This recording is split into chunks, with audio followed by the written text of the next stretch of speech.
Você já parou para pensar se um dos relatos mais aterrorizantes da humanidade foi, na verdade, um desastre ambiental em escala global? Por milênios, a história das 10 pragas do Egito foi tratada estritamente como um milagre divino, um confronto direto entre o Deus de Israel e o poder dos faraós. Mas e se eu te dissesse que a ciência moderna encontrou evidências de que tudo isso pode ter acontecido de forma natural? E mais, que uma única catástrofe a milhares de quilômetros de distância pode ter desencadeado esse efeito dominó apocalíptico. Seja bem-vindo ao História em Eco. Hoje, vamos mergulhar na fronteira explosiva entre a arqueologia, a biologia e a fé.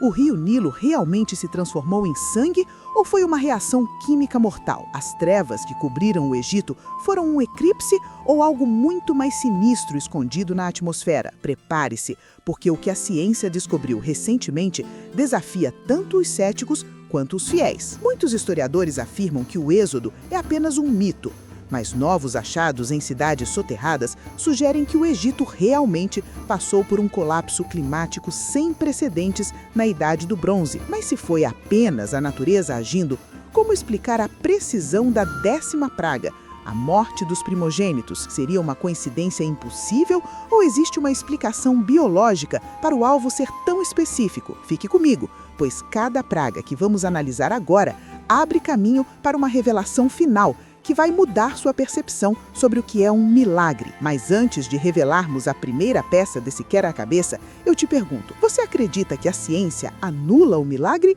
ou ela é apenas a ferramenta para explicar como o impossível aconteceu? O Nilo de sangue e a invasão das rãs. O cenário é o Egito, por volta de 1250 a.C. O rio Nilo não era apenas água, era o coração pulsante de uma civilização, considerado um deus por si só. De repente, o impensável acontece. As águas se tornam vermelhas como sangue, os peixes morrem e o cheiro de podridão toma conta do império. Para os antigos, era o fim do mundo. Para a ciência, pode ter sido o florescer de uma alga chamada Oscillatoria rubescens. Imagine um aumento súbito na temperatura ou uma seca prolongada que diminuiu o fluxo do rio, tornando-o lamacento e rico em nutrientes. Esse ambiente é o paraíso para essa alga tóxica, que ao morrer, tinge a água de um vermelho ferrugem assustador. Mas aqui está o detalhe que ninguém te conta. Essa água contaminada e sem oxigênio criou um efeito dominó imediato. Se o rio está morto, para onde vão as criaturas que dependem dele? É aqui que surge a segunda praga, a invasão das rãs. Anfíbios precisam de água limpa para sobreviver, mas com o Nilo transformado em um caldo tóxico, elas foram forçadas a abandonar o leito do rio aos milhões, invadindo casas, camas e fornos dos egípcios. O que parecia uma maldição mágica era, na verdade, uma fuga desesperada por sobrevivência. Mas pense bem, se as rãs saíram da água para fugir das algas, quem as impediria de se multiplicar sem controle? A morte em massa dos peixes eliminou os predadores naturais dos ovos de rã, gerando uma explosão populacional. No entanto, havia um problema ainda maior escondido sobre a pele desses anfíbios. Você consegue imaginar o que acontece quando milhões de rãs morrem de exaustão e calor longe da água? O que vem a seguir é um banquete para as pragas mais irritantes da humanidade. Você já se perguntou como o Egito lidou com milhões de cadáveres de rãs apodrecendo sob o sol do deserto? O próximo passo dessa reação química é o que realmente começou a dizimar a população. E o culpado é menor do que a ponta de um alfinete. Está pronto para ver como o micro se tornou macro? Insetos e a peste nos animais. Com o Nilo intoxicado e milhões de rãs apodrecendo nas ruas e campos, o Egito se tornou uma imensa placa de Petri a céu aberto. Sem as rãs para comerem os insetos, as populações de piolhos, pulgas e moscas explodiram em uma escala apocalíptica. Imagine a cena: Você não tem água limpa para se lavar e está cercado por carcaças em decomposição. É o cenário perfeito para a terceira e a quarta pragas. Cientistas sugerem que o que a Bíblia descreve como piolhos ou mosquitos pode ter sido o Culicoides cainitórax, um tipo de mosquito que se prolifera em condições de lama e detritos orgânicos. A nuvem de insetos não era apenas um incômodo, era um vetor de morte. E aqui a história dá um nó ainda mais apertado. Esses mesmos insetos carregavam doenças que atacavam diretamente o maior patrimônio do faraó, o gado. A quinta praga, a peste nos animais, dizimou cavalos, jumentos, camelos e bois. Para um império que dependia da força animal para a agricultura e para a guerra, isso foi um golpe econômico pior do que qualquer exército inimigo. Biólogos apontam que o culpado pode ter sido a peste equina africana e a língua azul, doenças transmitidas justamente pelos mosquitos que surgiram após o colapso do Nilo. Percebe como as peças se encaixam? O sangue no rio trouxe as rãs. As rãs mortas trouxeram os insetos, e os insetos trouxeram a peste. Mas, se os animais estavam morrendo aos montes, quanto tempo levaria para essa mão invisível da natureza alcançar os seres humanos? O faraó acreditava que era um deus, mas até os deuses sangram quando a biologia decide cobrar seu preço. Mas aqui surge um mistério ainda maior. Se tudo isso era um fenômeno natural, por que os hebreus, que viviam na região de Gósen, pareciam estar imunes a essas pragas? Teria a geografia do Egito protegido um povo enquanto destruíam o outro? Ou existe algo que a ciência ainda não conseguiu explicar sobre essa separação? Pústulas e a fúria do granizo de fogo. Se o Egito já estava de joelhos com a morte de seus rebanhos e a infestação de insetos, a sexta e a sétima pragas elevaram o sofrimento a um nível catastrófico. Primeiro, as pústulas, feridas purulentas que explodiram na pele dos egípcios e dos animais sobreviventes. A ciência sugere que a proliferação de moscas estábulos, Stomoxys calcitrans, que picam dolorosamente, poderia ter causado infecções generalizadas ou transmitido o vírus da varíola. O império estava literalmente apodrecendo vivo. Mas é na sétima praga que a história ganha um contorno cinematográfico, o granizo de fogo. A Bíblia descreve uma tempestade de gelo e fogo como nunca se viu no Egito. Como isso é possível no deserto? Aqui entra a peça mais impressionante desse quebra-cabeça, a erupção do vulcão Tera, na ilha de Santorini.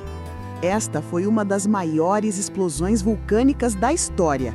A nuvem de cinzas viajou milhares de quilômetros até o Egito, colidindo com sistemas meteorológicos locais.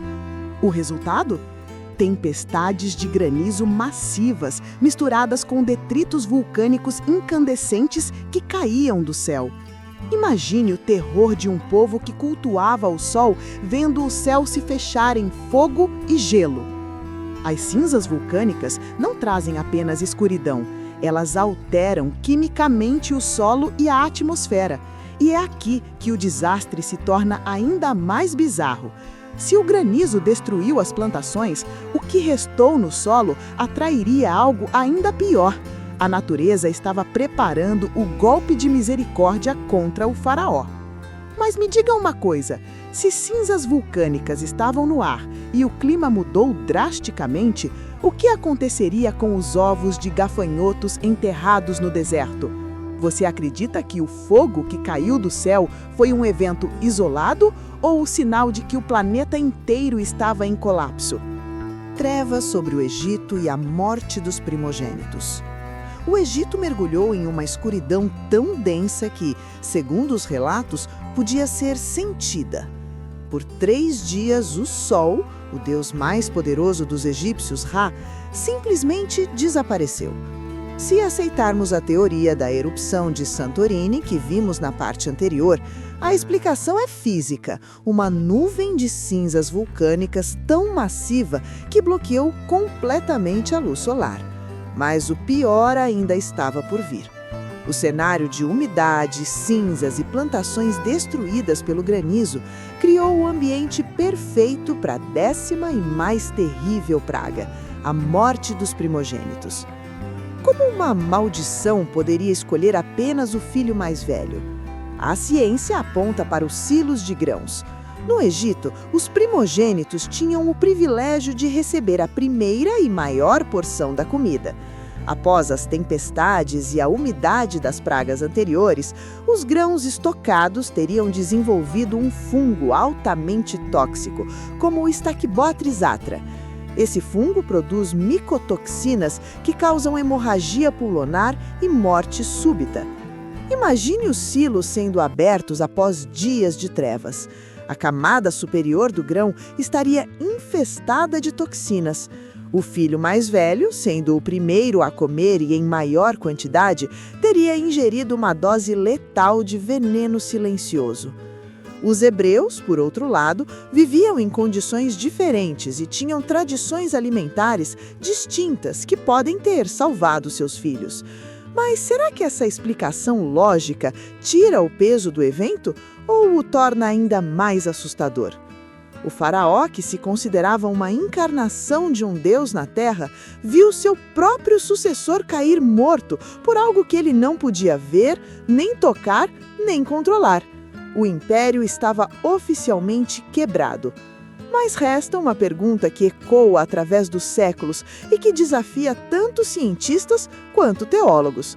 Se tudo isso foi uma sequência de desastres naturais perfeitamente explicáveis, como Moisés soube exatamente quando cada um deles aconteceria? Teria ele um conhecimento profundo da natureza ou ele era apenas o porta-voz de algo muito maior que orquestrou o caos?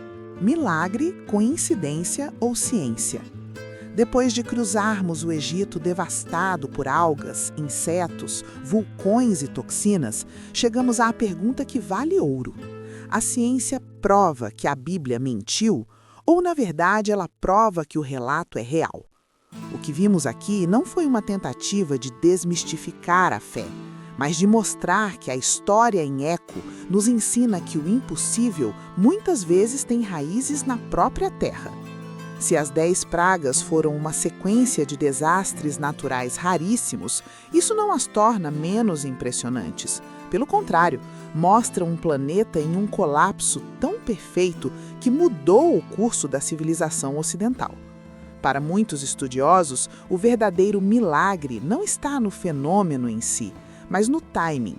Como Moisés conseguiu prever ou usar esses eventos para libertar um povo escravizado? A arqueologia continua escavando as areias do Egito em busca de provas definitivas, mas uma coisa é certa: o relato das pragas é um testemunho vívido de uma era de caos climático que marcou a memória da humanidade para sempre. Seja por intervenção divina ou por uma fúria sem precedentes da natureza, o Egito nunca mais foi o mesmo. E você, de que lado está? Acredita que a natureza seguiu um curso cego e Moisés foi um mestre da oportunidade? Ou acredita que as leis da física foram apenas um instrumento nas mãos de uma força maior? O debate continua vivo nas universidades e nos templos, e a resposta parece estar em algum lugar entre a evidência do solo e a convicção do coração. Mas uma coisa é fato: o eco dessas histórias ainda ressoa forte hoje. Se você chegou até aqui, é porque a história te fascina tanto quanto a mim. Qual desses fatos científicos mais te surpreendeu? O vulcão ou os grãos envenenados? Comenta aqui embaixo porque eu quero saber a sua opinião. E se você quer continuar descobrindo as verdades ocultas por trás dos maiores mitos da humanidade, não se esqueça de se inscrever em História em Eco. Até o próximo vídeo.